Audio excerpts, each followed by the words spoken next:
Halo, Assalamualaikum warahmatullahi wabarakatuh. Perkenalkan, nama saya Evi Widitya, saya dari Prodi D4 Analis Kesehatan.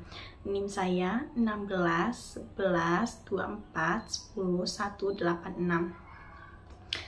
Di sini saya akan menjelaskan tentang kedudukan bahasa Indonesia sebagai bahasa nasional dan negara. Apa sih bahasa Indonesia? Bahasa Indonesia merupakan bahasa resmi dan nasional Republik Indonesia. Bahasa Indonesia merupakan bahasa yang dibekukan dari bahasa Melayu yang sudah digunakan untuk berhubungan di Asia Tenggara sejak abad ke-7. Bahasa Indonesia merupakan bahasa yang sangat penting. Kedudukan bahasa Indonesia sebagai bahasa nasional sudah disahkan sejak Sumpah Pemuda, yaitu pada tanggal 28 Oktober 1928. Sedangkan sebagai bahasa negara sudah disahkan sejak UUD 1945, yaitu pada tanggal 18 Agustus 1945. Bahasa Indonesia memiliki kedudukan yang sangat penting. Yang tercantum di dalamnya, yang pertama, ada ingkar ketiga Sumpah Pemuda yang berbunyi, kami putra dan putri Indonesia menjunjung bahasa persatuan bahasa Indonesia. Yang kedua, ada Undang-Undang Dasar Negara Republik Indonesia pada 1945 pada bab ke-15 pasal 36 menyatakan bahwa bahasa negara ialah bahasa Indonesia. Yang ketiga, bahasa Indonesia sebagai alat komunikasi, pengetahuan, dan seni. Nah, bahasa Indonesia sangat digunakan sekali. Nah, peran-peran terutama pada peran-peran kehidupan sehari-hari.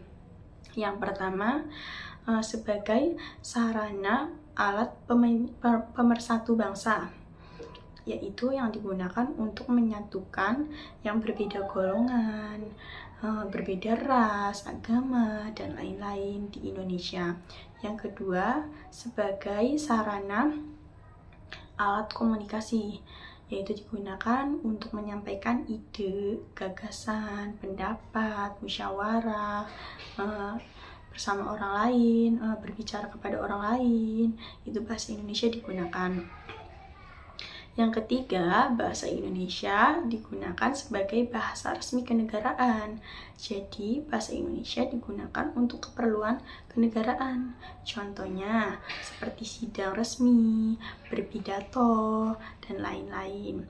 Yang keempat, bahasa Indonesia digunakan untuk pengembangan kebudayaan, apalagi kebudayaan di Indonesia sangat luas. Nah, bahasa Indonesia digunakan untuk mewujudkan seni khusus dalam sastra. Nah, yang kelima, bahasa Indonesia digunakan untuk perhubungan nasional. Nah, digunakannya untuk perencanaan, pelaksanaan, pembangunan, serta pemerintahan. Ada pula bahasa Indonesia digunakan untuk sarana kemerdekaan. Jadi bahasa Indonesia digunakan sebagai sarana perjuangan kemerdekaan bangsa Indonesia. Dan yang terakhir, bahasa Indonesia digunakan untuk menumbuhkan dan memelihara rasa kesetiakawanan dan kenasionalan.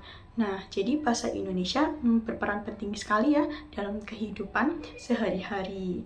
Nah, jadi hanya itu yang bisa saya sampaikan. Mohon maaf apabila ada salah kata atau perkataan yang salah, karena di sini saya juga lagi belajar. Mohon maaf apabila ada kata-kata yang kurang mengenakan. Wabillahi taufiq wal hidayah. Wassalamualaikum warahmatullahi wabarakatuh.